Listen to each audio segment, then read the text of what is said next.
Uh, oh, I forgot to show myself.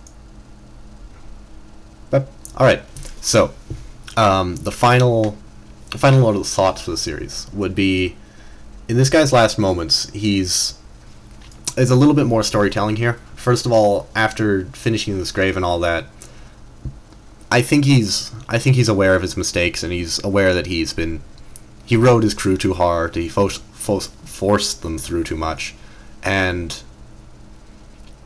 he sort of laments doing what he did. If he didn't care about the people around him entirely, he wouldn't have buried this woman. He would have left her body out, because if nothing else, it would have distracted wolves like this. And you can see this wolf is digging at the rocks and sniffing at them, so he knows there's something to eat there. And because he put the rocks over top, he doesn't want her corpse desecrated.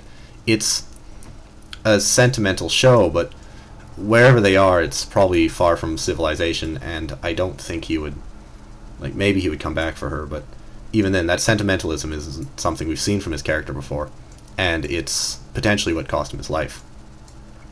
The man had also put the backpack over here in this corner, which is a strange decision considering it has most of his supplies in it.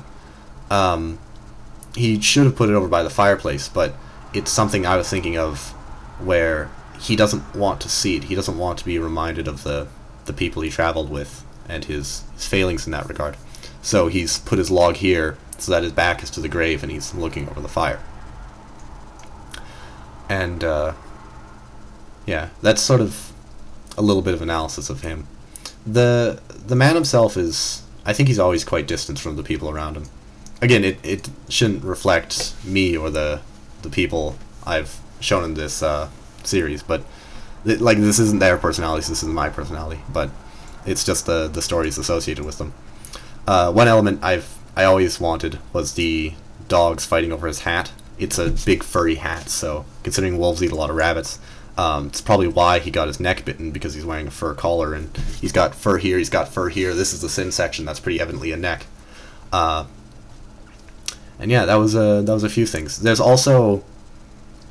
6 wolves, which I think I liked or one thing I was thinking of here was I liked the idea that, you know, the 6 people that were in his party and died behind him, sort of, you know, there's 6 animals that come back to get him. And that's one thing I realize the series has a lot of in it. He had a lot of signs that he was destined to fail in this. If we go all the way back to the Explorer image, one of the things I think I didn't mention was, at the very beginning we have, well, this room is laid out, and it's pretty evidently his house, as I talked about earlier, and so we have a couple things. On this rifle, there's a tally counted to 7. It's 7 cuts into a rifle, and I don't know how you mark your rifles, but when I've seen marks in rifles like this, it typically means this is how many times the rifle's been used to kill someone. I wanted to have that precedent for like 7 deaths and 7 casualties right off the very beginning of the series, because I always thought this would be a tragedy, so to speak.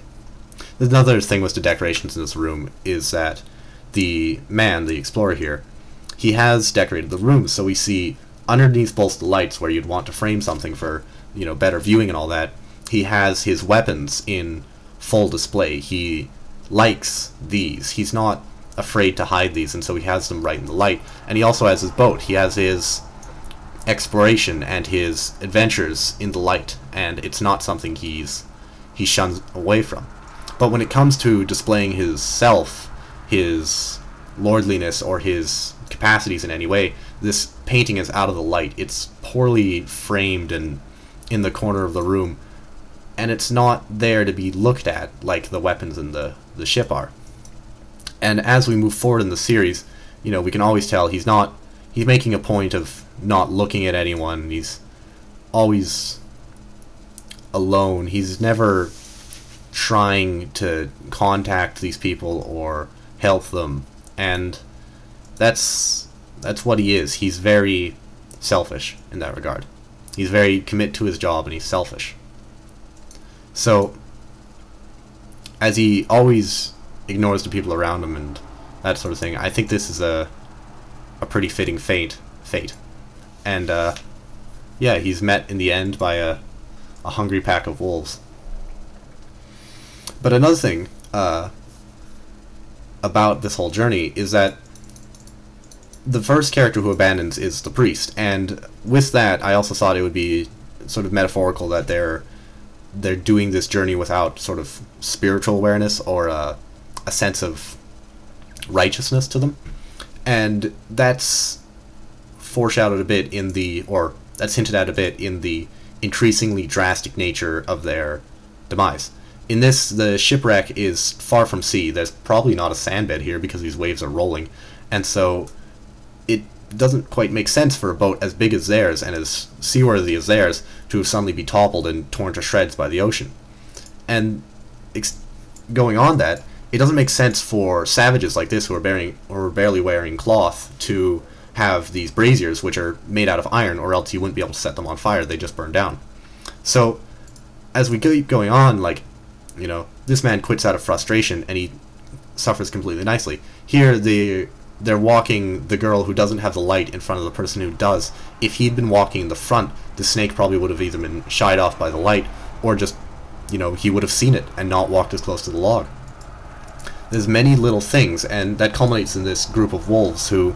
Wolves are pretty renowned for not attacking people, and not only that, but when they do kill something, they will eat it and go at it immediately. But none of these wolves is very preoccupied with eating. Instead, they've sort of torn at the face and legs and, you know, crippled the target unnecessarily, even though it was almost definitely a bite to the neck that would have killed him and brought him to the ground immediately.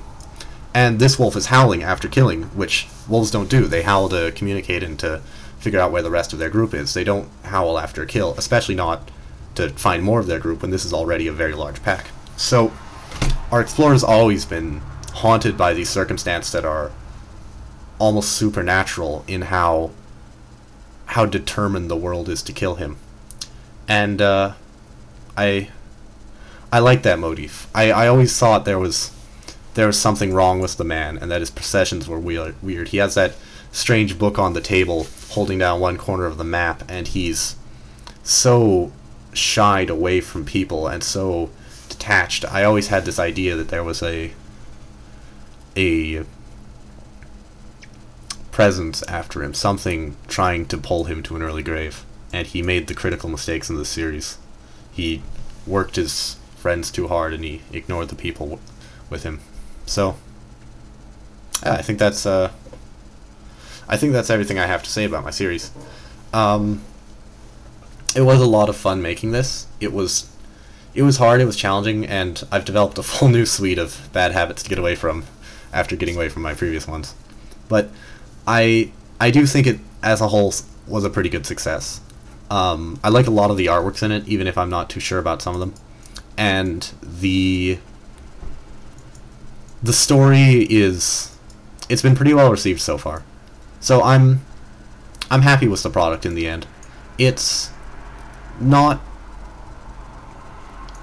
something I feel comfortable on a professional level with.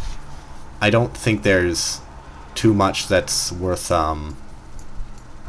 money, so to speak, but I don't know. I'm happy about it. Anyway, yeah, as always, I hope you've enjoyed my art, and thank you for your time.